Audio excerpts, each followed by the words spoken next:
When planning a healthy diet, protein needs to play a part. The first question that you should ask yourself is, how processed is this food? If we want to be happy and positive and optimistic, we want our gut health to be on the top of our priorities. This is Next Level Health, brought to you by It Is Written. I'm John Bradshaw. Thanks for joining me. Together, we're learning how you can take your health to the next level. Not everyone is going to run a marathon or climb Mount Everest or swim the Straits of Florida. But most everyone wants to be able to take their health to the next level, to pick things up a bit so that you can enjoy more life in your years and more years in your life. If only we had more energy, more drive, greater focus, if we could be healthier. You know, the numbers of people who are suffering avoidable ill health are astronomical. It strains families, it affects communities, it has a major impact on workplaces, and it costs the country massive amounts of money every year. Simple and practical, yet scientifically and medically reliable changes can make a gigantic difference in a person's life, maybe in your life. We're about to look at our presentation, Nutrition Secrets You Need to Know. So let's get going. Cassidy Connolly is going to find out what everyday people consider to be healthful nutrition and what their favorite foods are. Eric Flickinger is going to take a look at the question of protein. And I'll be speaking with dietitian and author Dr. Faye Kazi, who knows something you really need to know. But first, Kahidi Castillo is navigating a maze we all have to navigate. And after this, maybe we'll negotiate that maze with a little more success. Here's Katie. I know my health is very important. Unfortunately, I rarely check what's in the products I consume. Today, I decided to take a look at the nutritional facts of some products. I will buy those products and take them to a doctor. Every food at the supermarket has a label with everything you need to know. Those labels are designed to provide useful information on what you're putting into your body. This should make it easier to compare foods, find the foods that have nutritional value, and allow you to make smart choices. But do you check food labels at the grocery store before buying them?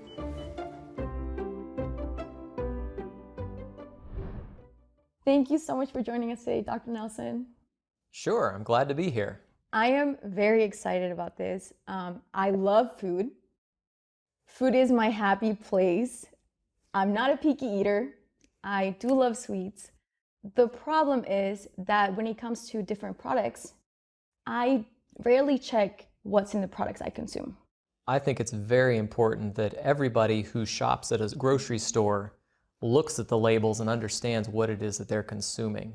So you mentioned that you don't always check what's in the food, and that can be very dangerous because even if it looks healthy on the label, if you turn it over and look at the ingredient list, sometimes it's not all that healthy for you. So when reading food labels, what are some things that we should look for, or what's important? What's important to me as a colorectal surgeon is that everybody get more fiber in their diet. So when you're looking at a list of ingredients, the first question that you should ask yourself is, how processed is this food?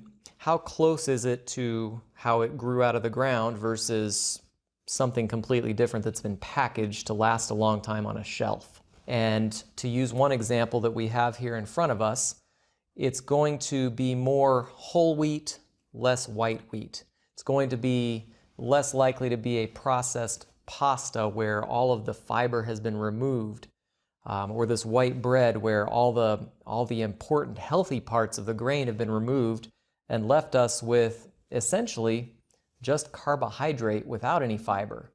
This white bread is turned into sugar almost immediately when you eat it. And the same thing goes for the white pasta. It's turned into sugar almost immediately as soon as it's eaten. Wow, okay, this is kind of scary, I guess, for me, just because, you know, some cereals, for example, I came across some cereals that looked healthier than others. You know, it said multigrain or, you know, low sugar. And then looking at the ingredients, it was a complete opposite. Yeah, that's called, we don't have truth in advertising for sure. I see you have some food labels here. Shall we look at some of those? Yes. What do you have here? This is for a multigrain cereal. Okay, a multigrain cereal. So let's look at that one. The first thing I notice is that it's a fairly long list of ingredients, and that's not necessarily bad, but it suggests that it's more processed. So the list is long. The list is longer. When I look at it, the first ingredient is whole grain oat flour, which is good, but the second ingredient is sugar. And that's kind of interesting. Why don't we see how much sugar is in this? And it turns out if you eat one small serving of this cereal, you're getting 16% of your sugar for the entire day just from that cereal. It also only has 3 grams of fiber, which is not nearly enough for something that's supposed to be whole grain. It does have whole wheat flour in it. It does have some rice flour. That's why it's multi-grain. There's 3 different grains there. But I think the worst thing about this cereal would be the fact that the second ingredient is sugar. No wonder we like it. I have a sweet tooth just like you do. I bet I would love eating this cereal. But a couple hours later, after that sugar spike, I'd be feeling like I needed a mid-morning snack because all of that sugar's gone out of my system. Let's look at another one of your labels here. I think this one says it's something about juice, is that right? Yes. This one is a juice that on the very top line, they're bragging they have 5% juice here. First off, I would not recommend that anybody who is struggling with diabetes or struggling with weight control, they shouldn't drink anything except water. Juice is a lot of calories, and although the fruit it came from is probably healthy the way it grew, it's good to eat apples, but you can drink an awful lot of apple juice and still not feel full. I don't think you or I could eat 4 apples and then keep eating after that. The fiber there will fill us up, and that's the way God intended it. So when we squeeze the juice out of the fruit and take away the fiber, it makes it a much less healthy thing for us to eat. We get empty calories, we gain weight, but we don't really get the nutrition that we need. We don't feel full. Back to this juice label, this has 15 grams of added sugars and then 1 gram from I guess the fruit juice itself. That's 30% of your sugar for the entire day, just in that 1 glass of juice. And you've probably got 2 servings of juice there based on their serving size. That's a lot of sugar. So, Katie, what really stands out in your mind after going through that with Dr. Nelson? Well, I learned that just because something says natural or it's advertised as healthy, it doesn't mean anything. I was also very inspired to be more intentional about reading labels and doing a little bit more research. Yeah, good. Very helpful. All good stuff. Thanks for that report. Fantastic. Cassidy Conley has been learning what everyday people say are their favorite foods. Let's see what she found out. What are your favorite foods? Italian. I'm part Italian, so I love Italian food. Healthy-wise, I like fruits and stuff, honestly. But, I mean, you gotta love a good snack. You gotta love a good chocolatey snack. Honestly, rice. I know that sounds plain, but yeah. See, I like strawberry yogurt, strawberries. Sushi. I like a filet mignon. Blackened tilapia. I love blackened fish. I eat a lot of pizza and chicken nuggets, but I do try to eat a salad, some vegetables once a day at least. I go by the 5 food groups: fruits, vegetables, meat, bread, and dairy. Learned that in high school. Not too much fat, not too much carbs, high protein, lots of fruits and vegetables. Just a natural diet, really. Full of nutrient-dense foods. If it's a whole food and it's packed full of nutrients, it's A-okay. I like eating lots of spinach and baked potatoes, chicken, lots of garlic, pasta when I'm feeling it. I usually eat a lot of chicken, but that's just me. It's a good question. My favorite food is probably eggs with some hot sauce, sourdough bread, and a couple pieces of bacon on the side. I wonder how many of those people really wanted to say, my favorite food is French fries or burgers or something like that. Eric, what do you think? Probably pizza for a lot of them. Yeah, for sure. Hey, thanks for joining me, Eric Flickinger. We're looking at protein. Best places to source your protein. What'd you find out? All right, so let's talk about protein. When planning a healthy diet, protein needs to play a part. How much of a part?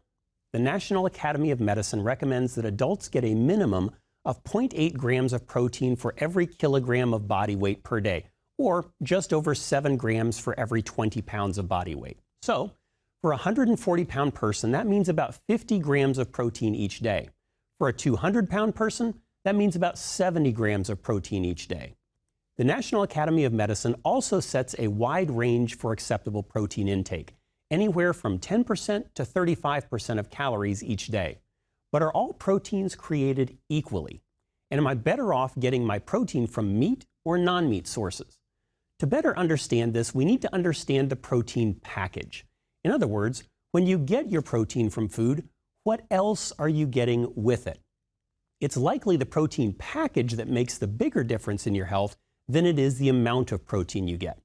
For example, when you get your protein from animal sources, it is usually a complete protein, which means that it contains all the essential amino acids that you need to be healthy.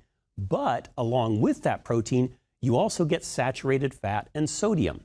On the other hand, when you get your protein from plant sources, you may not get a complete protein from one plant source, but you do get fiber and lower amounts of saturated fat. A 4-ounce broiled sirloin steak is a great source of protein, about 33 grams worth, but it also delivers about 5 grams of saturated fat. A 4-ounce ham steak with 22 grams of protein has only 1.6 grams of saturated fat, but it's loaded with 1,500 milligrams worth of sodium. A cup of cooked lentils provides about 18 grams of protein and 15 grams of fiber, and it has virtually no saturated fat or sodium. And if you're concerned about the environment, agriculture is a major contributor of greenhouse gas. Production of animal-based foods tends to have higher greenhouse gas emissions than plant-based foods.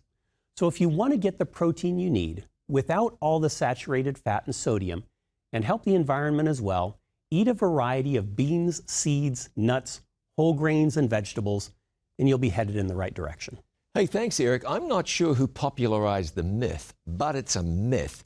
You don't have to go to meat in order to get tons of protein. That's a lot in just lentils. That's right. Absolutely right. So do some thinking, choose well. You can eat healthily, get everything you need. Is that right? Absolutely correct. In just a moment, I'm going to be speaking with Dr. Faye Kazi. She is an author and a registered dietitian. She knows her stuff, and she's going to be sharing something with us that you haven't thought about very often. Oh, I mean it. Don't go away. We'll be right back with more on Next Level Health. More and more people are watching It Is Written TV. They're watching their favorite It Is Written programs, listening to inspiring sermon series, and much more. They're watching them here, and even here. See for yourself why people are turning to It Is Written TV to watch their favorite Christian programs live and on demand. Watch It Is Written TV for free anytime on Roku, Apple TV, and at itiswritten.tv. I'm joined now on Next Level Health by Dr. Faye Kazi. Dr. Kazi is a nutritionist and an author. As a matter of fact, she is the author of the Earthy Canvas Vegan Cookbook, which I can tell you from experience is stunningly good. Maybe more about that later. But for now, something of the utmost importance. I would almost be willing to wager, were I a wagering man, that this is a subject that isn't thought of nearly as much as it should be. So I'm going to bring Dr. Kazi in here now and ask her all about it. Dr. Faye Kazi, welcome to Next Level Health.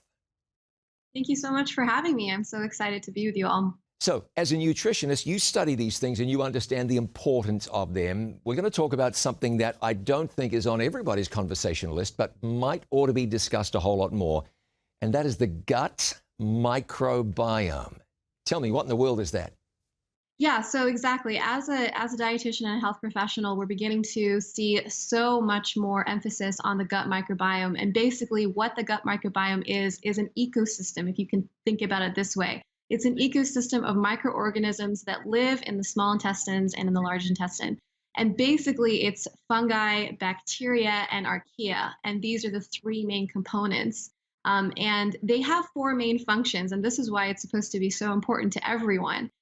The main function is digestion, which we don't usually think about digestion only happening down there in the intestines. We think it happens mostly in the stomach, and it doesn't. It happens and actually starts in your brain first, and then your mouth, and then your stomach, and then finally the good stuff happens in the intestines. And then the second thing is metabolism, how we uptake nutrients. The third thing is the immune function and our immunity, which is a huge topic right now, especially with what's been transpiring in the past year. And finally, and most importantly, brain health is the fourth main function of the gut microbiome. So how in the world does the health of your gut affect the health of a person's brain? One would not normally associate those two things as being, dependent or affecting one or the other. So how does that happen? How does it play out? Yeah, great question. So recent studies are confirming with very profound, strong evidence of the extremely tight connection between the gut and the brain, and it's called the gut-brain axis. There's a very intimate relationship of communication that happens between the gut and the brain. It happens physically and it happens biochemically. Physically, there are tons of neurons in the gut. We have around 500 million neurons in the gut area that communicates directly with the brain, and it informs it of inflammation or things that are going on. It also communicates via the largest nerve that we have in the gut area, which is the vagus nerve, and the messages go up and down through the vagus nerve, both directions. And then biochemically, you also have a pretty profound interaction. Chemicals, so many different chemicals are going up and down through the bloodstream from the brain to the gut and from the gut to the brain. And just so that you have an idea, when I say biochemicals and the neurotransmitters and what that actually means, we all know what serotonin is. Serotonin is the happy hormone. Oh, and I think people would be very surprised to know that 90% of this happy hormone is produced not in the brain or the glands up there, but actually in the gut area.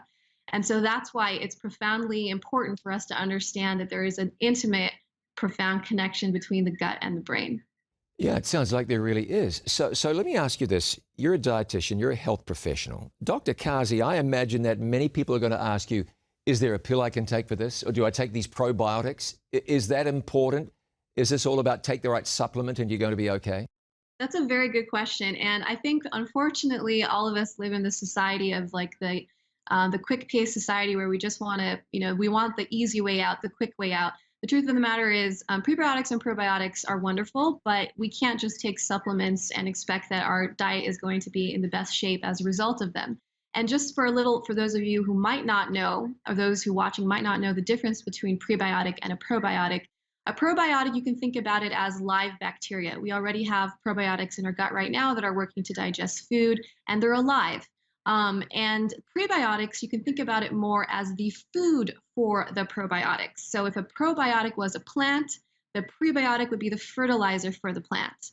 And so to answer your question about do we actually have to take supplements or probiotics or prebiotics to be healthy, the answer is you could if you were maybe just after a round of antibiotics, but the most important way to do this is just eating a diet dense and high in fiber.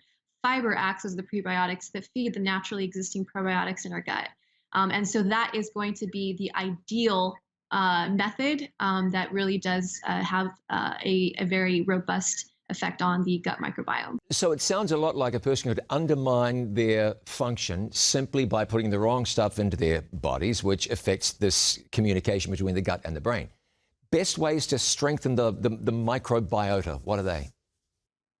So there are numerous ways, but I'll narrow them down. The most important one is to be mindful of what we put inside of our mouth and what we trust to really ingest. Our bodies are interesting because our gut is the largest interface that communicates with our environment aside from our skin. I mean, if you're going to spread out the gut, it's going to be maybe a little larger than in terms of size. It can spread out to be the size of a tennis court. So it's a very large, huge, important part of the body. And so you want to be careful about what you trust. So that's the first thing. The second thing, high amounts of fiber. As much fiber as you can get from organic, pure sources is ideal.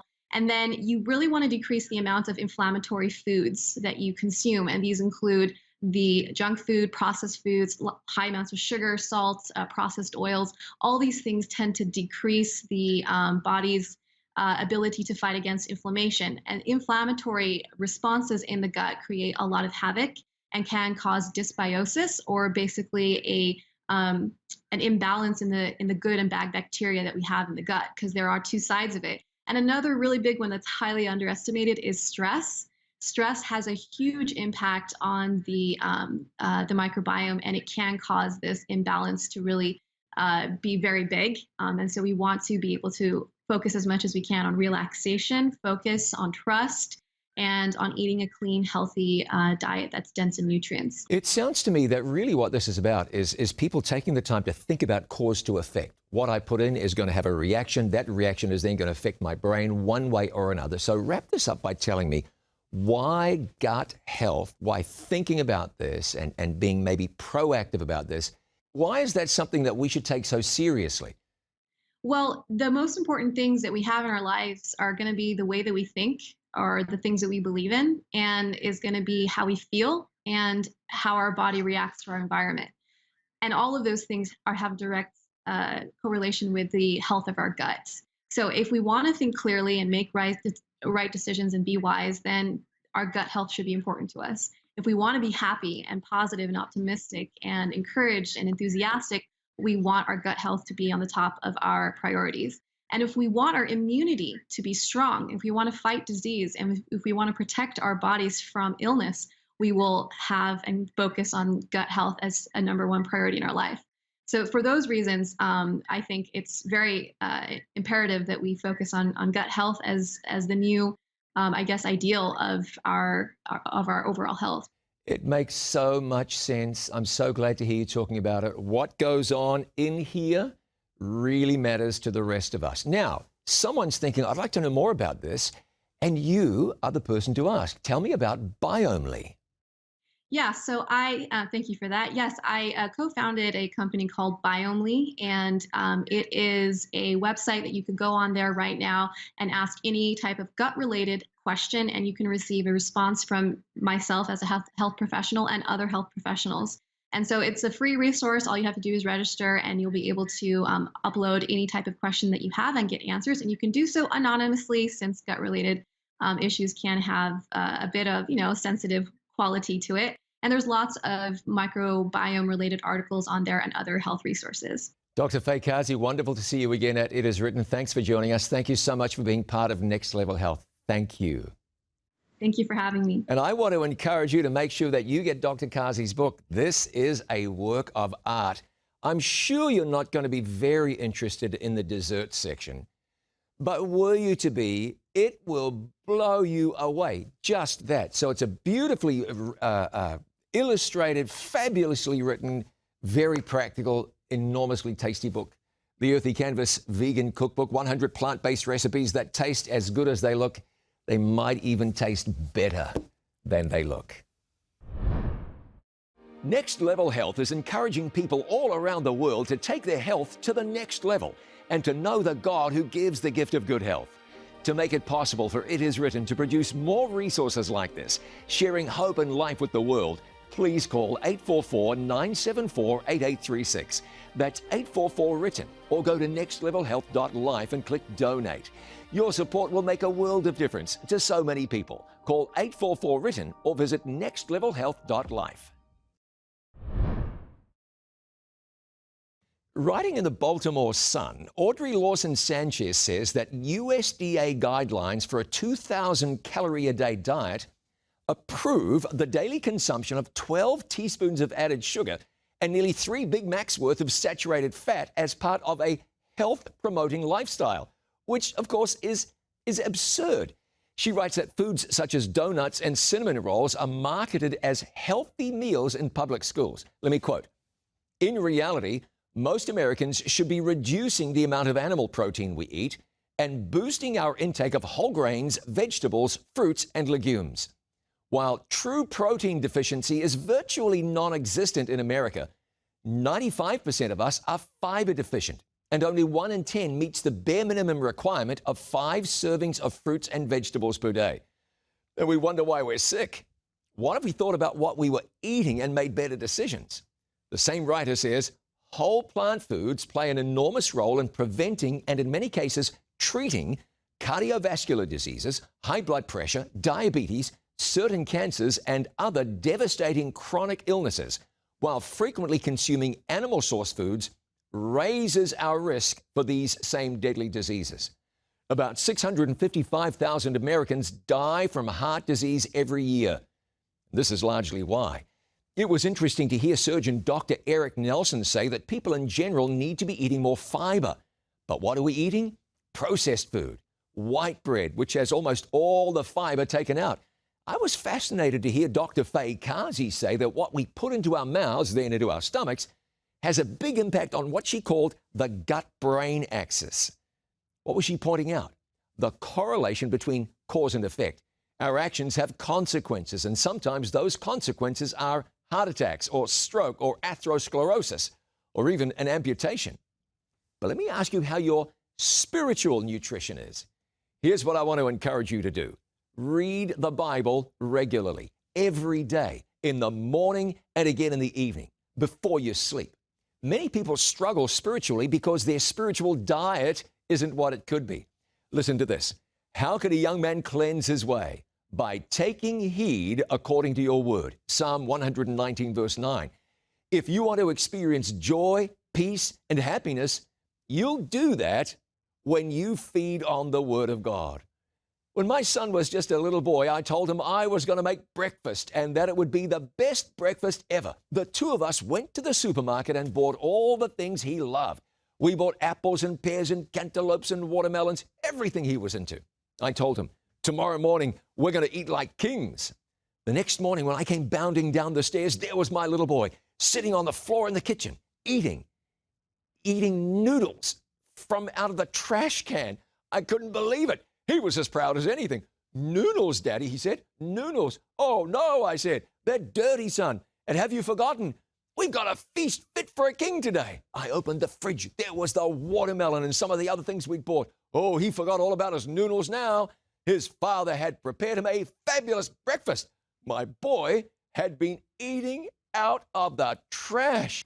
I wonder if we're not doing the same thing spiritually. God wants us to trust Him, believe Him, lean on Him, experience His grace and forgiveness. But when we settle for less, it's like we're eating out of that trash can. Go to the Bible, get familiar with it, read about Jesus, learn the promises in the Bible.